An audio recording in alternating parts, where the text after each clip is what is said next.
দীপকের পেছন দিক থেকে গম্ভীর কণ্ঠে কে যেন বলে উঠল, অনেক দূর এগিয়ে এসেছ দীপক চ্যাটার্জি, কিন্তু আর নয়।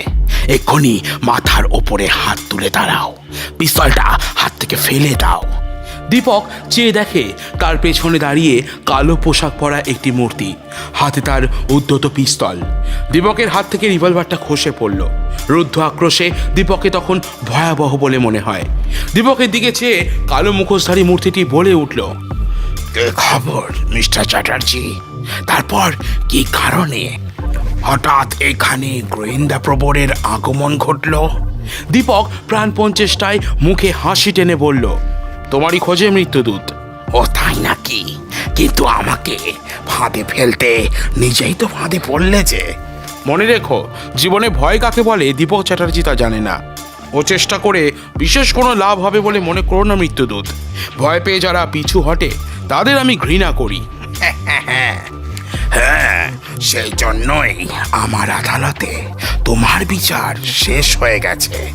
অর্থাৎ আমি তোমার মৃত্যুদণ্ড বিধান করলাম দীপক চ্যাটার্জি, আর মাত্র কয়েকটি ঘন্টা, তারপর পরমায়ু।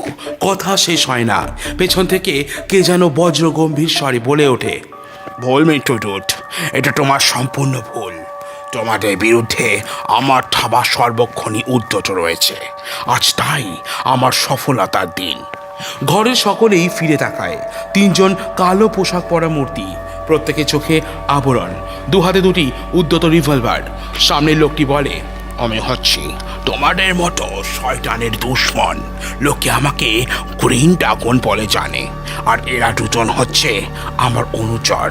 শহর থেকে মৃত্যুদূতের আতঙ্ক দূর করবার জন্যে, বাস্তব মার্ডারের সমাপ্তি ঘটাবার জন্যই আজ আমার আবির্ভাব। মৃত্যুদূত কোনো কথা বলে না। গ্রিন ড্রাগন দৃঢ় কণ্ঠে বলে, বিদেশির অর্থে পরিপুষ্ট হয়ে তুমি দেশের অনেক ক্ষতি সাধন করেছ, আরও অনেক ক্ষতি তুমি করতে পারবে, কিন্তু তার আগেই আমি তোমার মুখ বন্ধ করবার আয়োজন করছি। আমি চাই। কথা শেষ হয় না, হঠাৎ একটা অস্পষ্ট শব্দ। ঘরের মেঝেটা থরথর করে কাঁপতে থাকে। মৃত্যুদূতকে নিয়ে মেঝের একটা অংশ ধীরে ধীরে পাতাল গহ্বরে নেমে যাচ্ছে বলে মনে হয়। গ্রিন ড্রাগনের পিস্তল গর্জন করে ওঠে, কিন্তু তা মৃত্যুদূতকে আহত করতে পারে না। গ্রিন ড্রাগন ছুটে ঘর থেকে বেরিয়ে যায়। এটি একটি কাল্পনিক উপন্যাস। বাস্তবে এর সাথে মিল নিতান্তই আকস্মিক এবং কাকতালীয়। ধূমপান এবং মদ্যপান স্বাস্থ্যের পক্ষে ক্ষতিকারক, এতে ক্যান্সার হয়। নমস্কার, আমি লোকনাথ। গল্প অ্যান্ড গোং চ্যানেলে আপনাদেরকে স্বাগত। বিভিন্ন স্বাদের গল্প উপন্যাস শুনতে আমাদের চ্যানেলটিকে ফলো করুন এবং সাবস্ক্রাইব করে পাশে থাকুন। আজকের উপন্যাস স্বপন কুমারের কাহিনী গ্রিন ড্রাগন। গল্পের সূত্রধার এবং বিভিন্ন চরিত্রে আমি লোকনাথ। কলকাতা শহরের কোনো এক শহরতলির একটি জীর্ণ বাড়ির একতলার একখানা প্রায় অন্ধকার একটি ঘর। বাড়িখানি ছিল বিরাট এক জমিদারের। কোথাও এক অতীত দিনে এর চত্বরে চত্বরে সুরের লহরী আর নর্তকীর নৌপূর্ণিক কণ গুঞ্জন করে ফিরত, কিন্তু সে আজ অনেক দিনের পুরনো কথা। বাড়িখানির দিকে চেয়ে আজ শুধু দীর্ঘশ্বাস বেরিয়ে আসে। ইট বের করা বড় বড় জীর্ণ থামগুলো আজ শুধু অতীত সমৃদ্ধির নীরব সাক্ষী। বিভিন্ন অংশে ভাগ হয়ে যাবার পর বহুদিন আগেই বাড়ির মালিকেরা এ বাড়ি ছেড়ে চলে যায়। এ বাড়ির মালিক পুরনো জমিদার বংশের কেউ আজ বেঁচে আছে কিনা জানা যায় না, তবে বর্তমানে এখানে কেউ থাকে না। কালো সুট পরা দোহারা চেহারার একটি লোক একতলার একটি ঘরে চুপচাপ বসেছিল, মুখে তার কালো আবরণ। পরপর দুবার সে হাততালি দিল। ঘরের মধ্যে প্রবেশ করলো দুজন লোক। তোমরা বহুদিন পরে আবার আমার আহ্বান পেয়েছ। লোক দুটির দিকে চেয়ে কালো পোশাক পরা মূর্তি বলে, কিন্তু তোমাদের আমি বিনা কারণে ডাকিনি। বিশেষ কাজে তারায় আবার আমাকে ব্যস্ত হয়ে তোমাদের ডাকতে হয়েছে। তা আমরা জানি কর্তা। লোক দুটির মধ্যে একজন উত্তর দেয়, হ্যাঁ, কিছুদিন যাবৎ কোনো এক অজ্ঞাত আততায়ী মৃত্যুদূত বলে নিজেকে পরিচয় দিয়ে শহরের বুকে একের পর এক নরহত্যা ও লুঠত রাজ করে চলেছে। অবশ্য পুলিশ বিভাগও চুপ করে বসে নেই। প্রাইভেট ডিটেকটিভ দীপক চ্যাটার্জিও এই কেসে হাত দিয়েছেন, কিন্তু গত 2 মাসের মধ্যে এই কেসের কোনো সুরাহা হয়নি। এই মৃত্যুদূতকে অবিলম্বে তার কাজ থেকে বিরত করতে না পারলে এই শহরে আমার প্রতিপত্তি লোপ পাবে। তাছাড়া লোকে জানে যেখানেই বিপদের আহ্বান সেখানেই সাধারণ মানুষ আর পুলিশ বিভাগ অক্ষম হয়ে দীর্ঘশ্বাস ছাড়ে। সেখানে আবির্ভূত হই আমি। তাই গ্রিন ড্রাগনকে তারা শ্রদ্ধা করে, গ্রিন ড্রাগনের নামে তারা মাথা নত করে। কিন্তু এই কেসে তো আমরা প্রকাশ্যে পুলিশ বিভাগকে সাহায্য করতে পারবো না। তাই পুলিশ বিভাগ ছাড়া গোয়েন্দা বিভাগের কর্মপদ্ধতির বাইরে যে পথ ধরে আমরা মৃত্যুদূতের লীলা খেলা শেষ করতে পারবো, সেই পথ আমি ইতিমধ্যে স্থির করে ফেলেছি। গ্রিন ড্রাগনের দুজন বিশ্বস্ত অনুচর ছোট্টু আর মানিকলাল বলে, আজকে দৈনিক কাগজে একটা খবর বের হয়েছে স্যার। জানি। গ্রিন ড্রাগন ধীর কণ্ঠে বলে, সংবাদপত্র এবং সাধারণ মানুষের কাছে মৃত্যুদূতের খবর গোপন রাখবার চেষ্টা করা হয়েছিল, কিন্তু বহু চেষ্টা সত্ত্বেও তা গোপন থাকেনি। কয়েকখানা পত্রিকা খবরটা জেনে ফেলবার সঙ্গে সঙ্গেই আলোড়ন পড়ে গেছে। বাংলার বাণী পত্রিকা তো রীতিমতো একটা বিভাগ খুলে ফেলেছে এই বাস স্টপ মার্ডার সম্বন্ধে বিভিন্ন খবরাখবর পরিবেশন করবার জন্যে। তবে আজকের দৈনিক কাগজে কি খবর ছাপা হয়েছে তা আমি এখনও দেখিনি।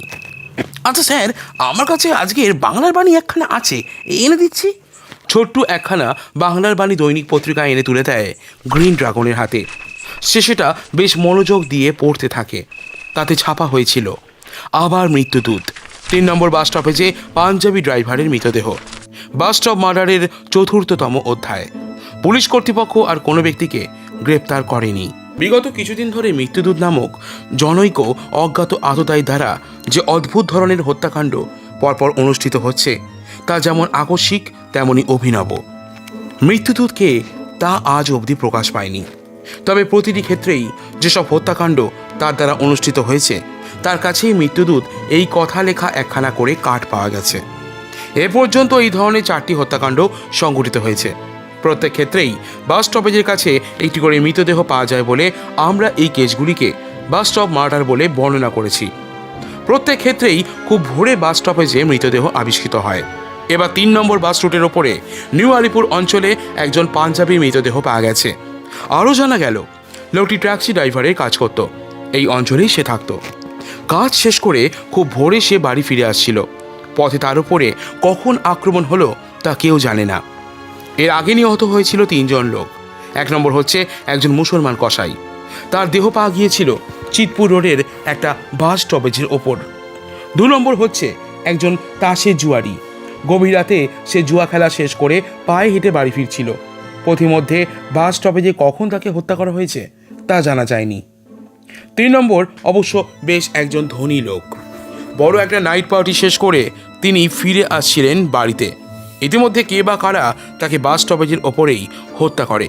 পথেধারী পাওয়া গেছে তার মৃতদেহ। এবারেরটি নিয়ে এই ধরনের হত্যার সংখ্যা হলো 4টি। অবশ্য প্রত্যেক ক্ষেত্রেই মৃত্যুদূত নামাঙ্কিত কার্ড মৃতদেহের পাশে পাওয়ার ফলে আমরা নিঃসন্দেহ হয়েছি যে একজন লোক বা একটা দল গোপনে এই কাজ করছে। বিশ্বস্ত সূত্রে জানা গেল প্রখ্যাত ডিটেকটিভ দীপক চ্যাটার্জি এই কেসগুলির মীমাংসার ভার নিয়েছেন। তিনি আপ্রাণ চেষ্টা করছেন এক মীমাংসার জন্যে, কিন্তু এর কোনো সমাধান তার দ্বারা এখনও সম্ভব হয়নি। তবে দীপকবাবু এই কেসে হাত দেওয়ার পর একটি বিষয় সফল হয়েছেন। একজন পুরনো দাগি আসামিকে এই দলের সঙ্গে সংশ্লিষ্ট সন্দেহে গ্রেপ্তার করেছিলেন দীপকবাবু 2 জন পুলিশ অফিসারের সাহায্যে। কিন্তু পরদিন থানার গারদের মধ্যেই সেই লোকটিকে মৃত অবস্থায় পাওয়া গেছে। আমরা চাই দ্রুত এই কেসের মীমাংসা হোক। শহরের বুকে যেভাবে একটির পর একটি খুন হচ্ছে তাতে সাধারণ মানুষ বড় বেশি ভীত সন্ত্রস্ত হয়ে পড়েছে।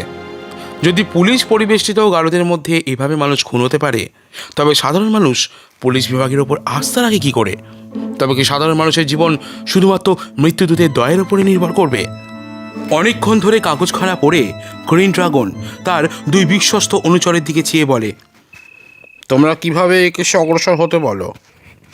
এই যেভাবে সুবিধা হবে তা আমাদের চেয়ে আপনি অনেক ভালো বুঝবেন স্যার, তাই আমাদের কাছে নির্দেশ চেয়ে। হ্যাঁ, কিন্তু এ কেসে এখন আমাদের হাত দেওয়া উচিত কিনা এই কথাই তোমাদের কাছে জানতে চাই। হ্যাঁ নিশ্চয়ই, শুধু খুনিকে ধরাই নয়, আমাদের মনে হয় এর মধ্যে বিরাট রাজনৈতিক চক্রান্ত রয়েছে। ঠিকই ধরেছ। এই কেসের সমাধান করতে পারলে আমরা অন্য দিক দিয়েও লাভবান হব। মৃত্যুদূত শুধু বিরাট একটা দলের প্রতিভূ মাত্র। তোমরা জানো, বর্তমান ভারতে বিদেশি দুটি রাষ্ট্রের বহু সংখ্যক গুপ্তচর ছড়িয়ে আছে।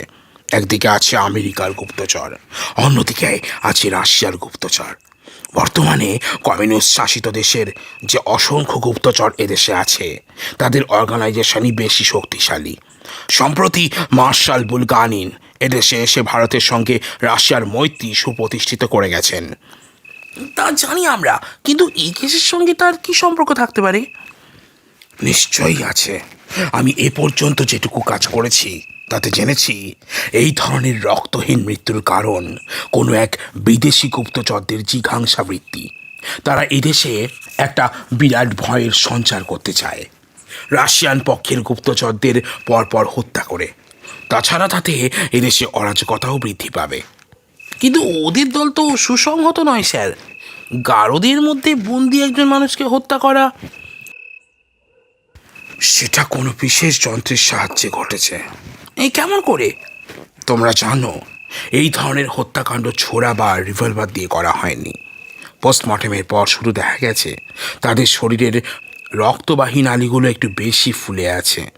এছাড়া মৃত ব্যক্তিদের আইবল যেন ঠিকরে বেরিয়ে পড়তে চায়, এমনই অবস্থা। কিন্তু এই ধরনের বিকৃতির কারণ কি? নতুন ধরনের কোনো মারণাস্ত্রই এর কারণ। এই ধরনের বিচিত্র হত্যা নিশ্চয়ই সাধারণ মানুষকে আতঙ্কিত করে তুলবে। তাই আমরা যদি অবিলম্বে এ ব্যাপারে মাথা না ঘামাই, তবে কি বিভৎস কাণ্ড যে অতঃপর ঘটবে তা কল্পনা করা যায় না। কিন্তু গোয়েন্দা দীপক চ্যাটার্জিও তো এই ব্যাপারে হাত দিয়েছেন বলে শুনেছি। তিনি কিছুটা সফল হতে পারেন হয়তো, কিন্তু যেভাবে এরা সাধারণ মানুষকে একের পর এক চোখের নিমেষে হত্যা করে চলেছে, তাতে তার জীবনও যে কোনো মুহূর্তে বিপন্ন হতে পারে। তাই আমাদের উচিত অবিলম্বে এ কেসে হাত দেওয়া। ছোট্টু ও মানিকলাল এই কথার কোনো উত্তর দেয় না।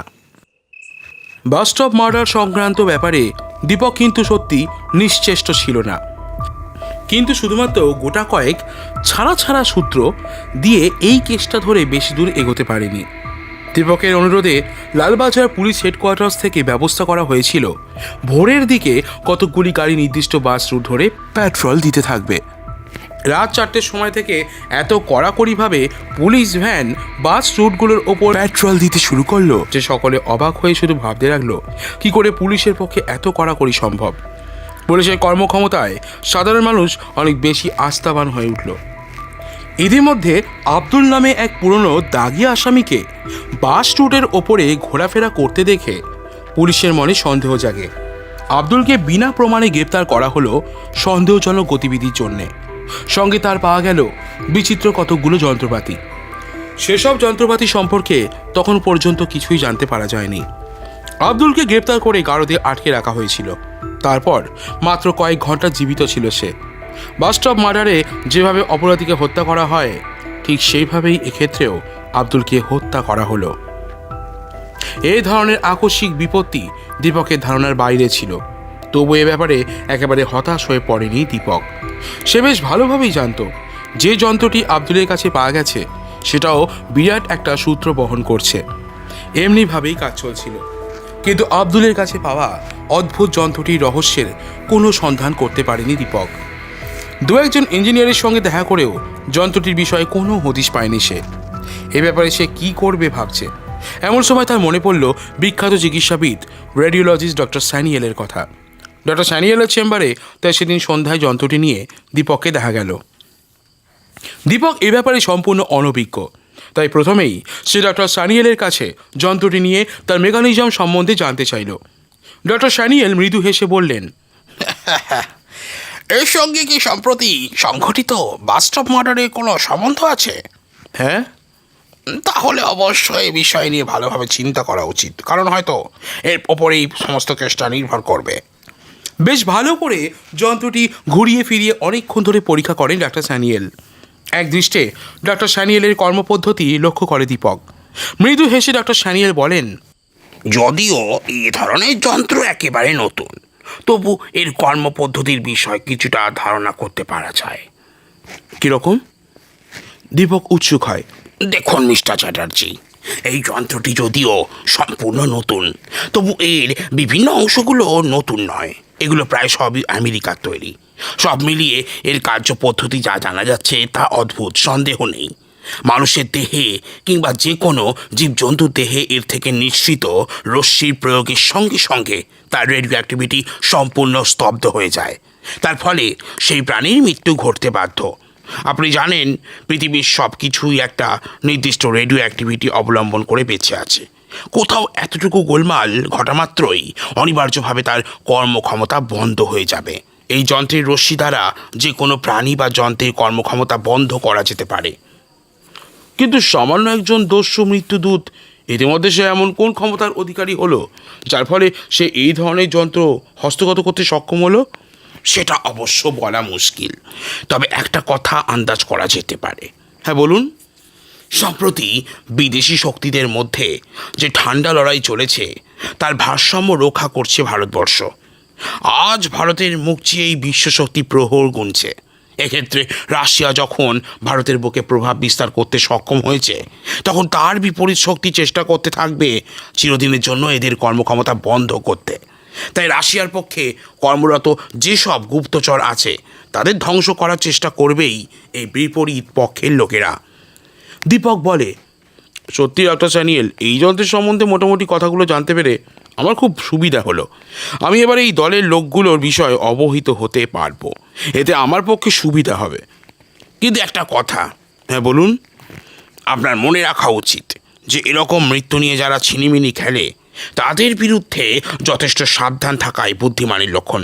তা না হলে আপনার জীবনও যে কোনো মুহূর্তে বিপন্ন হতে পারে। না, তা অবশ্য সত্যি, কিন্তু আমি একে হাত নিয়েছি জানবার সঙ্গে সঙ্গেই আমার পেছনে ওদের অনুচর লেগেছে, অথচ আজ পর্যন্ত তারা কোনো ক্ষতি করেনি। ওরা তাহলে আপনার পেছনে অবিরত নজর রেখে চলেছে? হ্যাঁ, ঠিক ধরেছেন। এখন এই মুহূর্তে ওদের কোনো লোক আপনার ওপর নজর রেখেছে একথা আপনি প্রমাণ করতে পারবেন? হ্যাঁ। কোথায় ওদের লোক? দীপক মৃদু হেসে ডাক্তার স্যানিয়েলের সঙ্গে জানলার কাছে গিয়ে দাঁড়ালো। দীপক বলে, আমি যখন ট্যাক্সি থেকে নেমে এই বাড়িতে প্রবেশ করলাম, তখন ওই লোকটাও আমার পেছনে একটা গাড়িতে এসে গাড়ি থেকে নামলো। আমি বাড়ির মধ্যে প্রবেশ করলাম, ও ওখানে চুপ করে দাঁড়িয়ে আছে। ওই দেখুন, উল্টো ফুটপাতে ওই ধুতি আর গরদের পাঞ্জাবি পরা লোকটা এখনও দাঁড়িয়ে আছে। দেখেছি। তাহলে আমার ধারণা কি ভুল? না, কিন্তু একটা বিষয় আমি ভাবছি, সুযোগ পেয়েও আপনাকে ওরা হত্যা করছে না কেন? দীপক ইচ্ছে করেই জবাবটা এড়িয়ে যায়। সে প্রশ্ন করে, আচ্ছা ডক্টর স্যানিয়েল, মৃত্যুদূতের দল বেছে বেছে ঠিক ভোরবেলায় হত্যাকাণ্ড চালায় কেন? আমিও তা নিয়ে ভাবছি। একটা কথা অবশ্য আমার মনে হয়েছে, জানি না সেটা কতটা সত্যি। হ্যাঁ, বলুন দেখি, আপনার কি অনুমান? আমার ধারণা, কোনো লোক একটু নিরিবিলিতে না থাকলে তাকে এই যন্ত্রের সাহায্যে হত্যা করা বিপজ্জনক। আর চুপচাপ কেউ দাঁড়িয়ে না থাকলে চলন্ত অবস্থার কোনো মানুষকে হত্যা করার মধ্যেও বিপদ আছে যথেষ্ট। তাই ভোরবেলা নির্জনে যখন এসে এই হতভাগ্য লোকগুলো বাস স্টপেজে অপেক্ষা করে, তখনই অতর্কিতে মৃত্যুদূতের করাল গ্রাস এসে এদের চিরতরে ঘুম পাড়িয়ে যায়। বাহ, চমৎকার ধারণা আপনার ডক্টর স্যানিয়েল। দীপক উচ্ছ্বসিত হয়ে ওঠে। ক্রিমিনালদের মোডাস অপারেন্ডি আমরা প্রায় অর্ধেক জেনে ফেলেছি। ডক্টর স্যানিয়েল কোনো কথা বলেন না, শুধু মৃদু হাসি ফুটে ওঠে তার ঠোঁটের কোণে। ডক্টর স্যানিয়েলের বাড়ি থেকে বের হয়ে দীপক সোজা পথ ধরে এগিয়ে চলে। পেছনে অপরিচিত লোকটা তাকে অনুসরণ করে চলেছে। দীপক ইচ্ছে করেই ট্যাক্সি নেয় না, তার চেয়ে কিছু দূর হেঁটে চলা যাক, দেখা যাক পেছনের লোকটি কীভাবে তাকে অনুসরণ করে চলে। সে বেশ একটু কৌতূহলী হয়, কিন্তু আশ্চর্য, লোকটি একটি বড় মোড়ের কাছে এসে উল্টো দিকে চলতে শুরু করলো। তার জায়গায় নতুন একজন লোক দীপককে অনুসরণ করতে লাগলো। দীপক ওদের কর্মপদ্ধতি দেখে অবাক হলো। যাতে সে সন্দেহ করতে না পারে তাই এই ব্যবস্থা। একজন লোক কিছু দূর এসেই সরে যায়, তারপর আসে নতুন লোক। এমনি করে বিভিন্ন লোকের সাহায্যে কোনো একজন লোককে অনুসরণ করলে যাকে অনুসরণ করা হচ্ছে সে এতটুকু সন্দেহ করতে পারে না। দীপকের মাথায় নতুন চিন্তা, যদি আগের লোকটাকে বেশ একটু নিরাপদ দূরত্ব রেখে অনুসরণ করা হয় তখন কেমন হয়, কিন্তু তার আগে পেছনের অনুসরণকারীকে সরিয়ে দেওয়া উচিত। তা কি করে সম্ভব? হঠাৎ একটা চিন্তা দীপকের মাথায় উঁকি দিল, আর চিন্তার সঙ্গে সঙ্গেই কাজ। দীপক তাকেই দেখলো একটা সরু গলি বেরিয়েছে বড় রাস্তা থেকে বাঁদিকে। সঙ্গে সঙ্গে দীপকের সমস্ত চিন্তার অবসান ঘটে। যেমন করেই হোক তার অনুসরণকারী লোকটিকে পেছন থেকে সরাতে হবে। সে হন হন করে সরু গলির মধ্যে দিয়ে ঢুকে অন্য দিক দিয়ে বেরিয়ে পড়ে। তারপর বাঁদিকে একটা দোকানে ঢুকে চুপচাপ অপেক্ষা করতে থাকে। পেছনের লোকটা সরু গলিতে ঢুকতে ভয় পায়। গলিপথে ঢুকে সে সবে 2-1 পা এগিয়ে গিয়ে কি করবে ভাবছে। এমন সময় পেছন থেকে আচমকা একটা আঘাত এসে পড়ে তার মাথায়। সরু গলিটার মধ্যে অন্য কোনো লোক ছিল না। সন্ধ্যার আধারে আঘাতকারী লোকটা গলি থেকে বেরিয়ে আসে পথে। দীপক কিছুক্ষণ অপেক্ষা করে। অনুসরণকারী লোকটাকে বের হতে না দেখে অবাক হয়। সেভাবে লোকটা বোধহয় ভয় পেয়ে আর তাকে অনুসরণ করছে না। আঘাতকারী লোকটা গলির অন্য মুখ দিয়ে বেরিয়ে এসেছিল। দীপক তার কথা কিছুই তখনও টের পায়নি। সে তখনও আগেই অনুসরণকারীকে ফলো করতে ব্যস্ত। কিছুটা পথ এগিয়ে দীপক দেখে আগেই অনুসরণকারী লোকটা একটা ট্যাক্সিতে উঠে বসলো। দীপক বুঝতে পারল এখন তাকে চোখের আড়াল করলে আর ধরা যাবে না। সে তাই একখানা গাড়ি রেখে তাতে চেপে বসলো। ট্যাক্সি ছুটে চলার পূর্ব মুহূর্তে আঘাতকারী লোকটি হঠাৎ দীপকের গাড়ির ঠিক পাশে দাঁড়িয়ে তার গাড়ির মধ্যে কি একটা ফেলে দিলে। দীপক সেটা কুড়িয়ে নেয়। ভালো করে দেখে সেটা একটি চিঠি। তাতে লেখা, প্রিয় ডিটেকটিভ দীপক চ্যাটার্জি, তুমি আজও আমাকে চিনতে পারোনি, কিন্তু আমার চোখ প্রতিনিয়ত তোমার প্রতিটি কাজে নিবদ্ধ আছে। মৃত্যুদূতের সঙ্গে তুমি যেই সংগ্রামে নেমেছ তাতে তুমি সফল হও আমি এই আশা করি। মৃত্যুদূতের বিরুদ্ধে সংগ্রামে যে ধৈর্যশীলতা, যে নিষ্ঠা, নিজের জীবন বিপন্ন করেও যে সাহসিকতা প্রয়োজন তা তোমার আছে বলে আমি জানি, আমি বিশ্বাস করি। মৃত্যুদূতের ব্যাপারে আমারও কৌতূহল কম নয়, তাই সুদীর্ঘ 1 বছর কাল চুপচাপ বসে থেকে আবার নতুন এই কাজে আমাকে নামতে হয়েছে। আমি জানি আমার সহযোগিতা, আমার সাহায্য তোমার কর্মক্ষমতাকে বাড়িয়ে তুলবে। যে লোকটি অর্থাৎ মৃত্যুদূতের যে অনুচর তোমায় অনুসরণ করছিল, গলির মধ্যে আমি তাকে আঘাত করে অজ্ঞান করেছি। এমনিভাবে আরও যদি কোনো বাধা তোমার সামনে এসে দাঁড়ায় তা তোমার পর থেকে সরাবার জন্যে আমি ঠিক একইভাবে সচেষ্ট হব। আজকের মতো এইটুকুই। এটি তোমার বন্ধু গ্রিন ড্রাগন। শুনছেন স্বপন কুমারের লেখা উপন্যাস গ্রিন ড্রাগন। এখনও আমাদের চ্যানেলটিকে সাবস্ক্রাইব না করে থাকলে অবশ্যই করে নিন। চিঠিখানা সম্পূর্ণ পড়ে দীপকের মাথার মধ্যে কেমন যেন গোলমাল শুরু হয়ে যায়। সে যেভাবে কাজে অগ্রসর হবে ভেবেছিল তা তো সম্ভব হয়ই না। উপরন্তু এই ব্যাপারে গ্রিন ড্রাগনের হস্তক্ষেপ সে কল্পনাও করেনি। যে লোকটা তার গাড়িতে চিঠিটা নিক্ষেপ করলো সে সঙ্গে সঙ্গেই কোন পথে অন্তর্হিত হলো বোঝা গেল না। অবশ্য একটা ব্যাপারে দীপক কিছুটা নিশ্চিন্ত হলো, গ্রিন ড্রাগন কখনো তার কোনো ক্ষতি করেনি, করবেও না। তার প্রতি কাজে সে সাহায্য করে চলেছে যাতে মৃত্যুদূতের মতো নৃশংস হত্যাকারী অবিলম্বে ধরা পড়ে, সেদিকে তার তীক্ষ্ণ দৃষ্টি। কিন্তু পুলিশ এবং আইনের চোখে গ্রিন ড্রাগন একজন আইন অমান্যকারী, একজন আউটল। গ্রিন ড্রাগনের চিন্তা দীপকের মাথা থেকে ক্রমশই সরে যায়। তার ট্যাক্সি আগের যে গাড়িখানাকে অনুসরণ করে চলছিল সেটা এসে থামে একটা হোটেলের সামনে। পার্ক স্ট্রিটের ওপরেই আলো ঝলমল অজস্র লোকের ভিড়ে বোঝাই মস্ত বড় হোটেলটা। সামনে বড় বড় নিয়ন লাইটে লেখা আছে বেলিভিট ক্যাফে। দীপক ভেতরে প্রবেশ করে। যে লোকটাকে সে অনুসরণ করেছিল সেও এর আগেই হোটেলের মধ্যে প্রবেশ করেছিল। দীপক বুঝতে পারে এই হোটেলের মধ্যে এদের কোনো একটা গুপ্ত আড্ডা আছে। সামনের মস্ত বড় হলঘরে অনেক নারী পুরুষের ভিড়।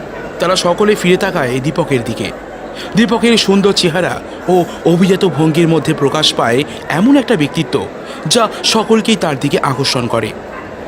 যে লোকটাকে দীপক অনুসরণ করে এসেছিল সে কিছুটা আগে আগে চলে হোটেলের বড় হলঘরটা পেরিয়ে একটা ছোট ঘরে গিয়ে ঢোকে। দীপক হলঘরেই একটা চেয়ারে বসে পড়ে। যে ঘরে লোকটা প্রবেশ করেছিল তার ঠিক সামনে বড় বড় হরফে লেখা ছিল প্রাইভেট। দীপক বুঝতে পারে তার ভেতরে প্রবেশের অধিকার তার নেই। হঠাৎ একটা চিন্তা দীপকের মাথায় খেলে যায়। সে জানতো এইসব বড় বড় হোটেলে তাসের জুয়া খেলা হয়ে থাকে। এই ধরনের জুয়া খেলা অবলম্বন করে অনেক বড় বড় ক্রিমিনালের ভিড় হয় এইসব জায়গায়। দীপক একজন বয়কে ডেকে কিছু খাবারের অর্ডার দিয়ে দেয়। তারপর সম্পূর্ণ খাবার শেষ করে একখানা 2 টাকার নোট বয়কে দিয়ে বলে, তোমারা বকশিস। বয় লম্বার সেরাম ঠুকে ট্রেটা নিয়ে এগিয়ে যাবে, তার আগেই হঠাৎ দীপক তাকে ডাকে, এই শোনো। এই কি স্যার? তুমি আমাকে একটু খেলার জায়গায় নিয়ে যেতে পারবে? এই খেলা? বয় অবাক হয়ে প্রশ্ন করে। দীপক বয়ের কানের কাছে মুখ নিয়ে ফিসফিস করে বলে, হ্যাঁ, তাস খেলা। বেশ মোটা বাজি রেখে খেলি আমি। বয় হেসে বলে, তাহলে ম্যানেজারকে আগে জিজ্ঞাসা করতে হবে স্যার, তা না হলে ভেতরে যাবার হুকুম নেই। বেশ, জিজ্ঞাসা করে এসো। দীপক উৎসুক কণ্ঠে বলে, তাহলে আপনি বসুন। আচ্ছা। লোকটা ভেতরে চলে যায়, ফিরে আসে মিনিট 2 কি আরও কিছু পরে। আপনি একবার ভেতরে আসবেন, ম্যানেজার বাবু দেখতে চান আপনাকে একবার। বেশ, চলো। দীপক লোকটার সঙ্গে সেই প্রাইভেট লেখা ঘরটির মধ্যে প্রবেশ করে। ছোট ঘর, বাইরে থেকে কোনো শব্দ ঘরের মধ্যে প্রবেশ করে না। দীপক বুঝতে পারে ঘরটা সাউন্ড প্রুফ। সে বুঝতে পারে ঘরের মধ্যে কোনো কথাবার্তা হলে সে শব্দও বাইরে যায় না। চেয়ারে একজন আইরিশ বসে। একটু আগে যে লোকটা ঘরের মধ্যে প্রবেশ করেছিল তাকে দেখা গেল না। সে যে কোন পথে বেরিয়ে গেছে দীপক তা বুঝতে পারে না। তোমার নাম? আইরিশ লোকটি ইংরেজিতে জিজ্ঞাসা করে। শোভনলাল। কোথায় থাকো? বর্তমানে কলকাতা, এর আগে ছিলাম রেঙ্গুনে। কি কাজ করা হয়? ধনী লোকের 5 ফরমাস খেটে টাকা উপায় করি, আর তাসে জুয়া খেলি। জুয়া খেলায় আমার হাত খুব পাকা। আমাকে খেলতে দিলে বুঝতে পারবেন আমার হাত কেমন সাফ। ও তাই নাকি? হ্যাঁ, 1 প্যাকেট তাস দিয়ে দিন, দেখিয়ে দিচ্ছি। আইরিশ লোকটি কৌতূহলী হয়ে ওঠে। সে ড্রয়ার থেকে 1 প্যাকেট তাস বের করে দীপকের দিকে এগিয়ে দেয়। দীপক তাসটা ভালো করে সাফল করে আইরিশ লোকটির সামনে রেখে বলে, কাটুন। আইরিশ লোকটি তাস কেটে নেয়। দীপক হাতের কৌশলে সাজানো তাস ওপরে নিয়ে তলার তাস বাটে। তারপর বলে, দেখুন আমার হাতে বড় তাস আছে। আশ্চর্য তো। তাস তুলে দেখে সে মন্তব্য করে, সত্যি তোমার ক্ষমতা আছে বটে শোভনলাল। তাহলে এখন বলুন কোথায় খেলা হয়? কিন্তু আমার কমিশন? যা লাভ হবে তাস শিখিয়ে আপনি পাবেন। আপনার নাম? Mister Morris. বেশ, তাহলে আমাকে নিয়ে চলুন খেলার ঘরে। কিন্তু খেলা তো এখানে হয় না, তোমাকে আমি খেলার জায়গায় পাঠিয়ে দিচ্ছি। বেশ। মিস্টার মরিস একটা ঘন্টার বোতামে চাপ দেন। টিং টিং শব্দ হয়। দীপক একটু বিস্মিত হয়, চিন্তিত হয় কিছুটা। সে জানে এই ঘর থেকে শব্দ বাইরে বের হয় না, তবে ঘন্টার বোতাম টিপছে কেন? কিন্তু আশ্চর্য, একজন গুন্ডা ধরনের লোক ঘরের মধ্যে প্রবেশ করে। এই খবর হরকিষাণ, কেউ আসেনি এখনো। আজ খেলা হবে কোথায়? 3 নম্বর আড্ডায়। কর্তা যাবেন সেখানে? না না, যদি যান তাহলে তো ওরা 10টা হবে। বেশ। তাহলে তুমি একে নিয়ে যাও সেখানে। হরকিষণ সন্দিগ্ধ দৃষ্টিতে দীপকের দিকে তাকায়। দীপক একটু হেসে বলে, আমি পুরনো লোক, তবে কলকাতায় এসেছি নতুন। ও, আপনার নাম? শোভনলাল। হ্যাঁ, নামটা নতুন বলেই মনে হচ্ছে বটে। এর আগে কোথায় ছিলেন? রেঙ্গুনে।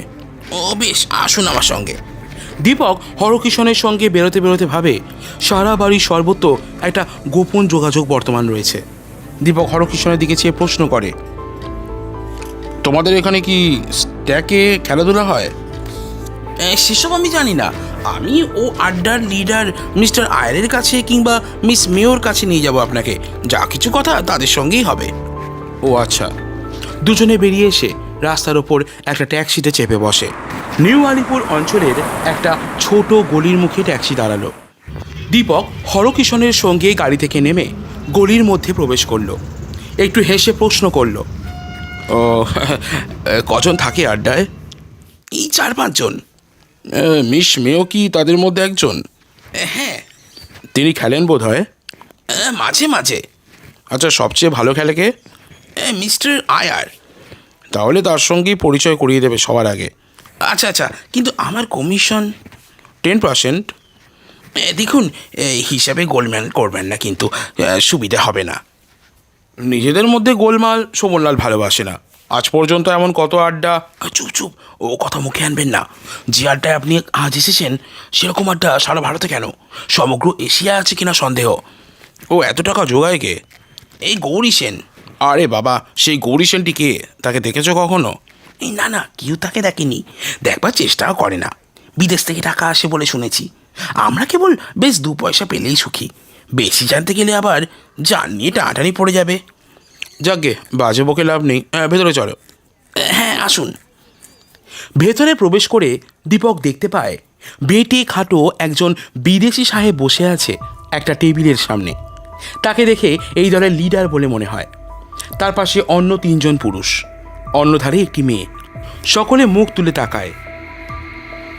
ইনি এই নতুন প্লেয়ার শোভনলাল, আর ইনি মিস্টার আয়ার, ইনি মিস মেও। হরকিষণ পরিচয় করিয়ে দেয়।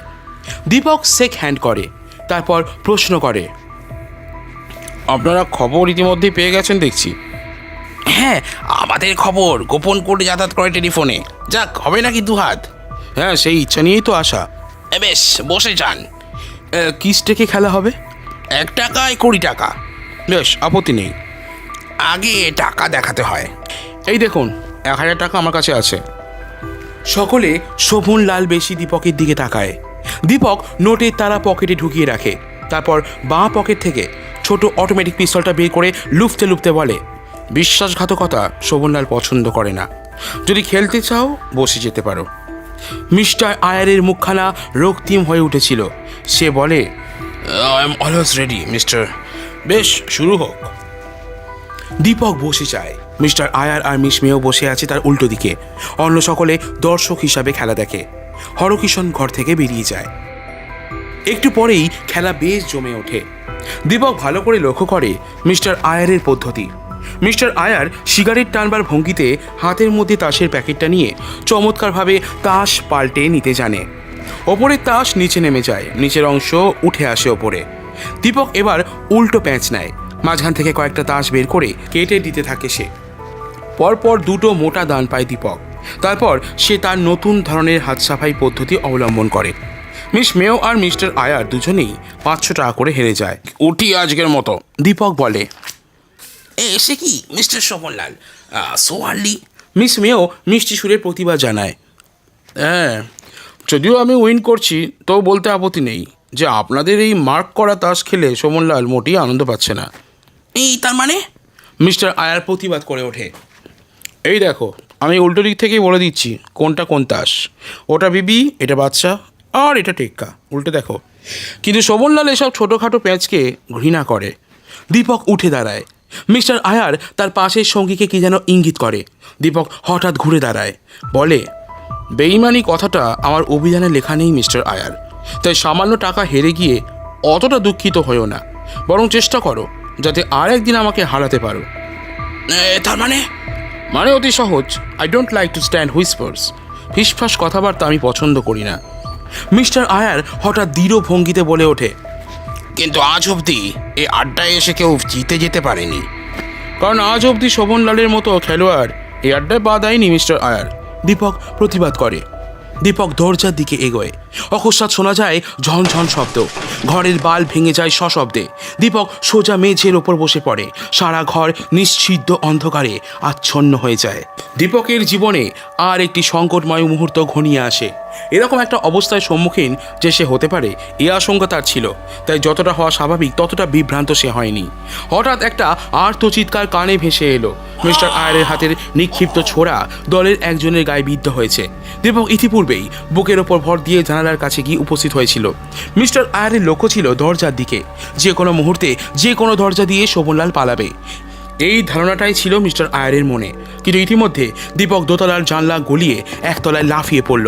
সত্যই দীপকের ভাগ্য ভালো। বাড়ির পেছনে ছিল ঘন জঙ্গল আর ঝোপ। ঝোপের মধ্যে পড়ে দীপকের শরীর মাটি স্পর্শ করল না, তাই তেমন আঘাত লাগলো না তার। একসঙ্গে কতগুলি টর্চের আলো এসে পড়ল ওপরের জানলা থেকে। চিৎকার শোনা গেল ঘন ঘন, কে যেন বলছে, কুকুরটাকে যেমন করে পারো ধরে আনো। একজন বলল, একটা টিকটিকি নয় তো? অন্যজন বলল, না, তাও হলে এত হাত সাফাই শিখলো কোত্থেকে? ও নিশ্চয়ই খেলোয়াড়, তবে এরকম মারামারি করা ভালো হয়নি। কথাবার্তা থেমে গেল। কয়েকজন লোক ওপর থেকে নিচে নেমে এলো, তারপর জঙ্গলের দিকে এগিয়ে এলো। কয়েক ঝলক আলো জঙ্গলের মধ্যে ঘোরাফেরা করতে লাগলো। দূরে একটা রিভলভারের শব্দ হলো। দীপক অবাক হলো, ওধারে রিভলভার ছুড়ল কে? মিস্টার আয়ারের দলের লোকেরা মনে করলো বোধহয় শোভনলাল ওধারেই পালিয়ে গেছে। তারা সকলে সেই দিকেই ছুটে চলল। দীপকের মনে হলো এ কি তবে গ্রিন ড্রাগনের কীর্তি? সে দীপককে রক্ষা করবার জন্যে মিস্টার আয়ারের দলবলকে ওধারে পাঠিয়েছে। কিন্তু মিস্টার আয়ার ও তার দলবলের সঙ্গে যদি গ্রিন ড্রাগনের সংঘর্ষ উপস্থিত হয়, দীপক আস্তে আস্তে উঠে দাঁড়ায়। ঘন অন্ধকারের মধ্যে দিয়ে সে পথ চলে। ধীরে ধীরে একটা পথ ধরে এগিয়ে সে জঙ্গলের প্রান্তে উপস্থিত হয়। তারপর একটা রাস্তা ধরে দ্রুত গতিতে হাঁটতে থাকে মোড়ের দিকে। পেছনে তখনও অস্পষ্ট শব্দ শোনা যাচ্ছে। দীপকের অপ্রস্তুত ভাবটা তখন কেটে গেছে। সে নিজেকে তৈরি করে নেয় মিস্টার আয়ারের দলবলের বিরুদ্ধে সংগ্রাম করবার জন্যে। হঠাৎ একটা কথা দীপকের মনে পড়ে, স্বয়ং মিস্টার আয়ার কি তবে মৃত্যুদূত? না, মৃত্যুদূতের কাছ থেকে মোটা টাকা সাহায্য পায় ওরা। সে থাকে সবার আড়ালে। আয়ার শুধু একটা দলের কর্তা। এমনই অনেক কটা দল আছে মৃত্যুদূতের, কিন্তু কোন সূত্র ধরে ওদের দলের বিরুদ্ধে অগ্রসর হওয়া যাবে? এরকম দু একটা চুনোপুটি নিয়ে অনর্থ সময় নষ্ট করলে চলবে না। আসল দলপতিকে খুঁজে বের করতে হবে। কোথায় এই বিরাট দলের আসল নায়ক? আসল অপরাধী কোন ছদ্মবেশের আড়ালে গা ঢাকা দিয়ে রয়েছে? দীপক চিন্তিত হয়ে ওঠে।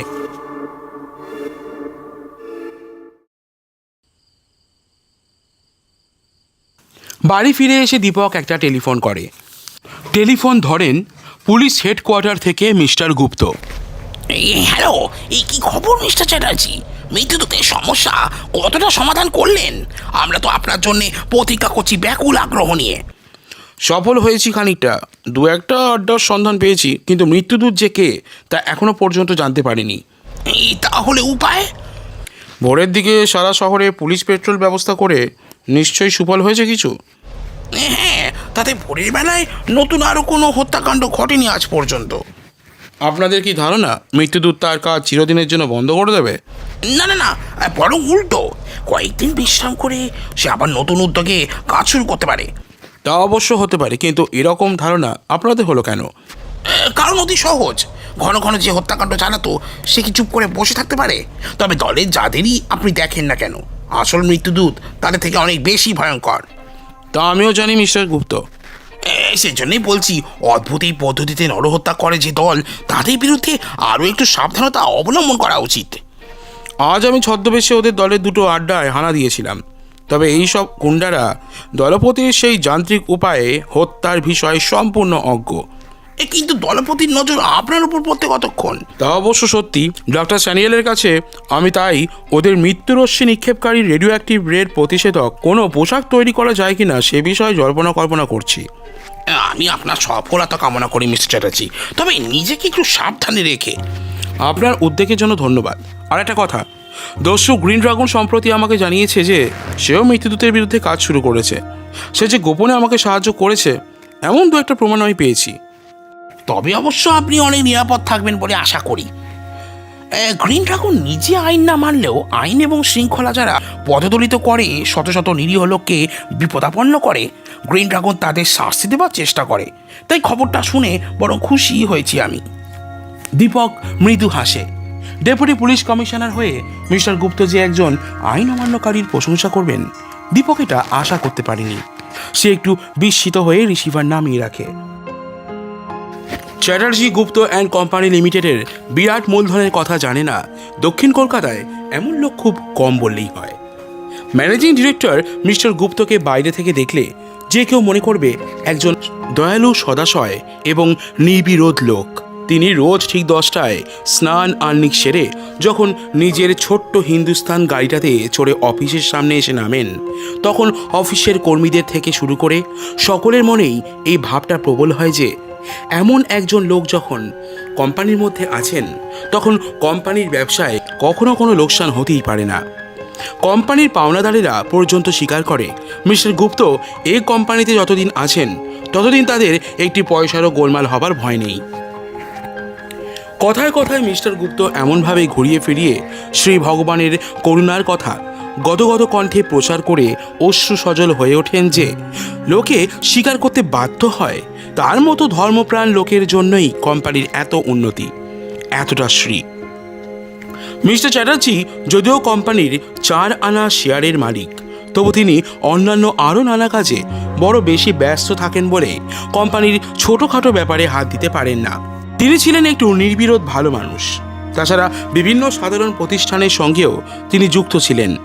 যক্ষ্মা হাসপাতাল, নারী রক্ষা সমিতি থেকে শুরু করে অনেক ছোট বড় প্রতিষ্ঠানে পর্যন্ত তিনি মুক্ত হস্তে দান করেন এবং সেই সব প্রতিষ্ঠান পরিচালনার ব্যাপারে নিজেকে খুব বেশি ব্যাপৃত রাখেন বলে কোম্পানির বিষয়ে তিনি কিছুটা উদাসীন। কেবল মাঝে মাঝে তিনি এসে কোম্পানির হিসাবপত্র বুঝে নিয়ে প্রয়োজনীয় কাগজপত্রে সই করে দেন। অন্যান্য কাজের সাথে এদের আর একটা কাজ হলো বিভিন্ন লোককে শেয়ার মার্কেটের কেনা বেচায় সাহায্য করা। মাস থেকে দুপক্ষের কাছ থেকেই কমিশন নিয়ে দিনে দিনে কোম্পানির ভিত্তি দৃঢ়তর হচ্ছিল। এই ব্যবসায় এরা সবচেয়ে বেশি সাহায্য পাচ্ছেন ম্যানেজিং ক্লার্ক হরপ্রসন্ন চৌধুরীর কাছে। সত্যি কথা বলতে গেলে হরপ্রসন্ন বাবুই কোম্পানির নানা কলকবজা নিয়ে নিখুঁতভাবে নাড়াচাড়া করে থাকেন। মিস্টার গুপ্ত ও মিস্টার চ্যাটার্জি শুধুমাত্র বাইরে থেকে কোম্পানিকে ধরে দাঁড়িয়ে আছেন। প্রথমে দুজনে মাত্র 1015 টাকা নিয়ে কোম্পানির কাজ শুরু করেছিলেন, কিন্তু শেয়ার বিক্রি করে এবং লাভের অঙ্কে আজকে কোম্পানির মূলধন গিয়ে দাঁড়িয়েছে প্রায় 5 লক্ষ টাকায়। লোকে এই কোম্পানির ওপরে সত্যি আস্থাবান, কিন্তু প্রত্যেক বড় কোম্পানির মতোই এদের বাইরে কিছু কিছু দুর্নাম ছড়িয়ে পড়েছিল।